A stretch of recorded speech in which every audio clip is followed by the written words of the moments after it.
Halo Jebret Tim. Ada sesuatu yang lagi rame nih. Lu harus kasih dia kesempatan lagi. Di atas kertas lo semuanya harusnya menang. Ada bahasan yang paling ditunggu-tunggu.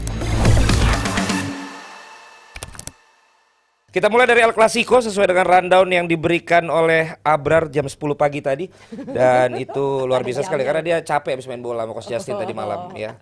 Dan kalau melihat dari komentar-komentarnya tentu ini di Amerika Barcelona selalu menang lawan Real Madrid. Tapi kemudian pada saat nanti di liganya kita nggak tahu. Tapi gua membawakan Barcelona 2 kali.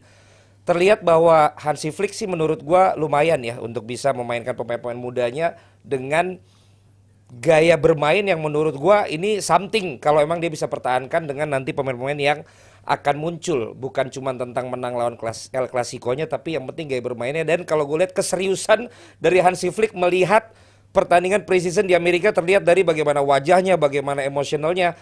Lo melihat bagaimana Coach? Ya kalau ada pelatih baru itu kan yang penting satu, kecocokan antar pemain dan pelatih. Lu mau pelatih sehebat apapun, contoh Pochettino lah, kalau pemainnya nggak cocok atau Ten Hag dengan MU, ini yang susah. Nah, kebetulan kemarin kan bocah-bocah yang main. Ya. Jadi gue nonton beberapa match termasuk ya kita sempat ituan kan, Ya. postingan.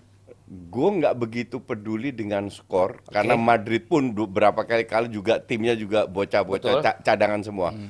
Tapi in this case khusus untuk Barca, gameplaynya itu sudah kelihatan.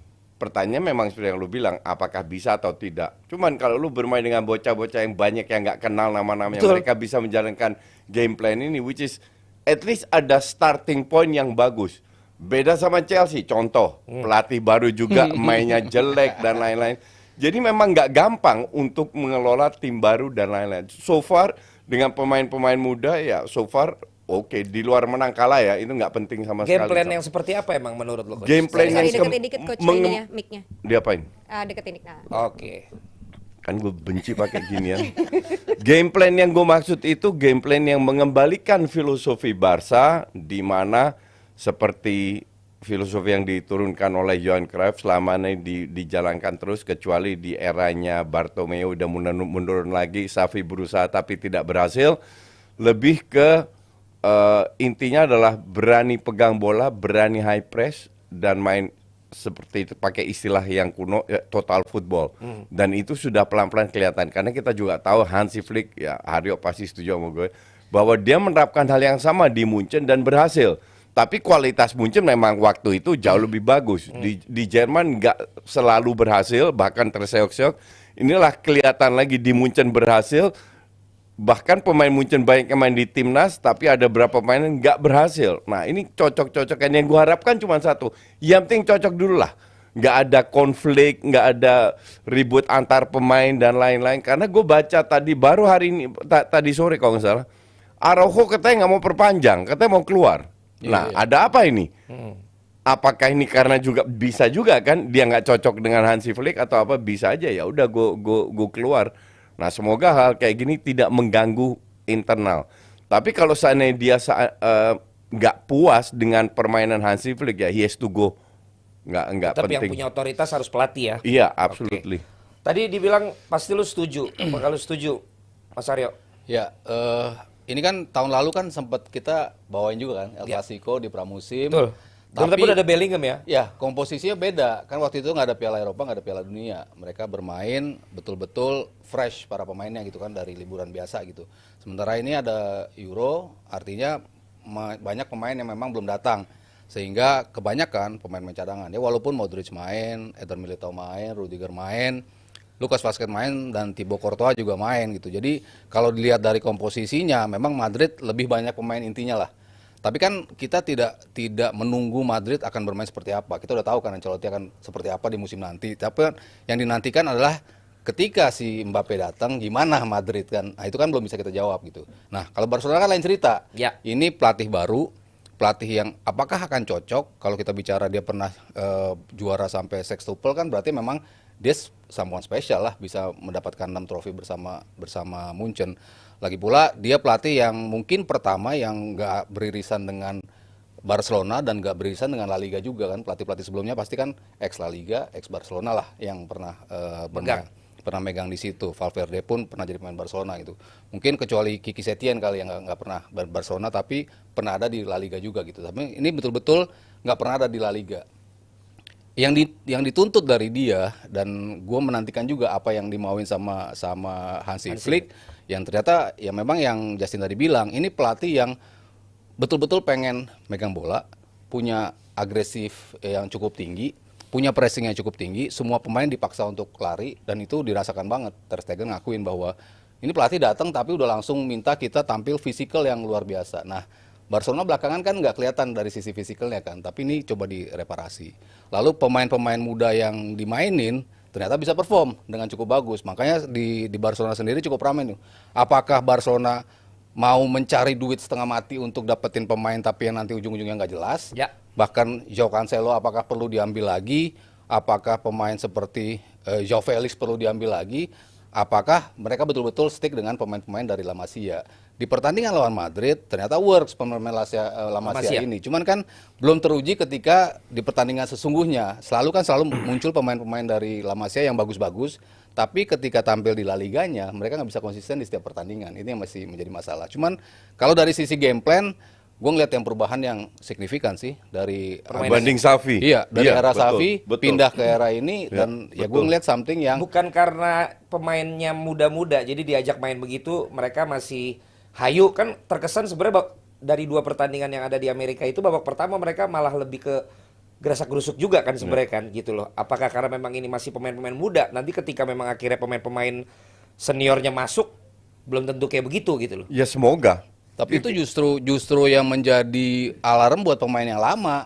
Lo kalau nggak mau main kayak gini, Lu akan dicadangkan, iya, lo akan betul, dicadangin. Gue akan betul. mau main pemain-pemain Iya. muda ini yang terbukti mau mainin filosofi gue dan bisa mainin itu.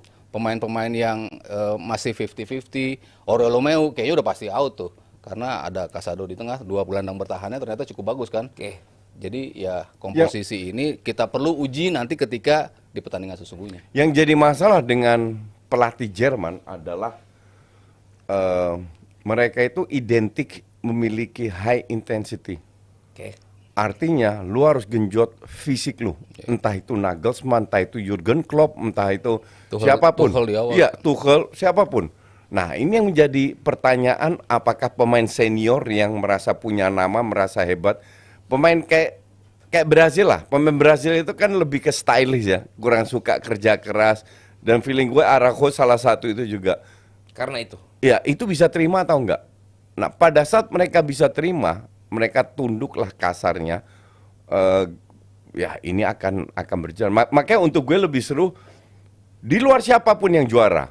Pertarungan antara Barcelona dengan Madrid. Kalau gue bilang mereka dapat Mbappe, dapat Endrick, tapi kehilangan Kroos, itu lebih menurun daripada meningkat. Jadi Barca lebih meningkat, Madrid lebih menurun. Tetap Madrid bisa jadi juara karena kekompakan. Justru tantangan buat Ancelotti, bisa nggak lo? Sekarang lo mau taruh Mbappe di mana? Masih itu pertanyaannya. Iya, karena Mbappe lebih bagus dari sayap kiri, bukan sebagai striker. Kita lihat di tim nasional sebagai striker flop juga. Nah, sementara Vinicius lu mau taruh mana? Vinicius sudah terbukti. Atau lu main dengan 2 striker atau apa, ini masih menjadi PR buat Ancelotti. Sama kayak contoh kedua itu MU. Di luar MU kalah lawan Liverpool, kan nggak layak kalah kalau gue bilang. Gameplaynya itu pemain sudah paham. Memang mereka kurang goal getter, Mount, McTominay depan gawang. Tapi gameplaynya ini dulu yang lebih penting dia untuk awal musim, untuk pre-season. Oke, nanti kita ke yang Inggris juga. Ini ada revisi dari Ciro, Araujo dari Uruguay. Ya Latin Ya, kan Uruguay. Tapi kurang lebih sama lah mungkin. Enggak, emang gue bilang Araujo Tadi dari Brazil enggak, tadi. gue nggak bilang Enggak, dia bilang Brazil. Latin, Gue bilang Latin. Rafinha Brazil. Pemain. Seperti Araujo. Gue nggak bilang Araujo dari Brazil. Tadi lu udah sebut juga Endrick. Endrick kan dapat dengan Ya. harganya lumayan. Tapi kemudian ada Pau Victor yang muncul nih yang mirip Alvaro Morata ini. 2 pertandingan bisa dibilang cukup konsisten dan cukup mencuri perhatian publik juga, terutama juga Ya, di Spanyol. Dan kalau lo lihat gol-golnya 2 pertandingan dari Barcelona nih pakai game plan yang bagus ya. Ada 2 kali dari Vale tuh yang di sebelah kanan, ada juga yang memang terobos dari tengah gitu. Khususnya 2 pemain muda tadi. Lo lihat perbandingannya dari harga yang bisa didapatkan masing-masing tim dengan nanti kontribusinya. sekilas lu lihat dari 2 pertandingan gimana? Nggak bisa. Gue masih inget tahun lalu kalau nggak salah ada yang namanya Giu, pemain muda Barca, dimainkan cetak gol, main bagus, ujungnya dijual ke Chelsea 8 juta. Jadi pemain muda itu susah diprediksi. Karena pemain muda di bawah Xavi kalau gue bilang kurang diberi kesempatan. Hansi Flick beri kesempatan nggak? Bisa nggak lu geser Lewandowski? Berani nggak? Kalau lu geser Lewandowski masih ada Victor Roque yang belum tahu dijual juga atau enggak. Kayaknya bakal dilepas itu. Ya, kalau dia dilepas, nah baru ini pemain si Pau ini bisa dapat kesempatan. Jadi tergantung sikon apakah pemain muda ini bisa dapat kesempatan atau enggak. Tapi kalau lu kayak Lamine Yamal, si Rafinya cedera, ini enggak dia diberi kesempatan terus dia perform, dimainkan terus. That's different. Jadi kita harus lihat dalam kompetisi dulu apakah sikon menguntungkan atau enggak. Tapi Victor Roque menurut lo gagal? Gue bilang iya. Endrick akan seperti dia nggak? Bisa jadi. Ini kan lebay semua dari media. I mean, Madrid sekarang pindah lawan dibanding Los Galacticos. Mereka lebih fokus. Mereka punya pemain bintang selalu. That's Madrid selalu ada pemain bintang 1-2. Tapi nggak satu tim. Jadi mereka lebih invest ke pemain muda. Tchouaméni 100 juta, Camavinga. Dibilang apakah Tchouaméni worth it 100 juta? Ya sekarang masih belum. Tapi ini bukan pemain jelek. Jadi kalau dia berkembang bisa setahun 2 tahun, oh ya worth it, ya kan? Arda Güler termasuk. Arda Güler nggak dapat kesempatan juga tahun lalu. Apakah worth it begitu? Ya belum tentu. Jadi untuk pemain muda ini masih 50-50 lah. Kalau seandainya Madrid seandainya nggak juara, nah barulah keluar suara-suara itu. Tapi untuk gue pengen lihat siapa yang bisa gantiin Toni Kroos. Oke. Pada saat ini gue bilang nggak ada. Modric pun nggak akan bisa main 90 menit.